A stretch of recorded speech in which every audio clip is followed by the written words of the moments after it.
audience that you're talking about. So you need to know what's important to them. But how do you know what's important to them if you don't even know them?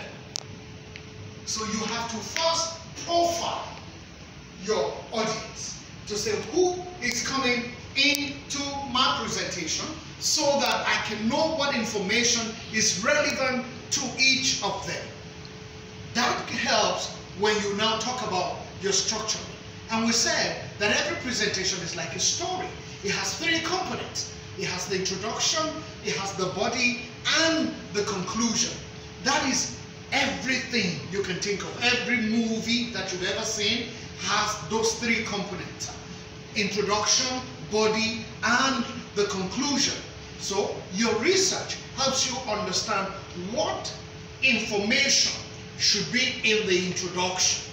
And because you know your audience, now you can create transition between introduction and the body. So that, and if you remember yesterday we said in those 3 stages, the introduction is where you talk about the challenges, right? And then the agenda, that's where you put all of that. And then you move in and transition into the body, which has to do with either the support or the action that it should be taken.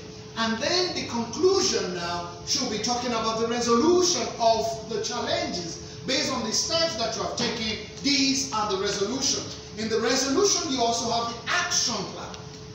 Okay, so going forward, this is what we want to do so we can see the result that we want to see.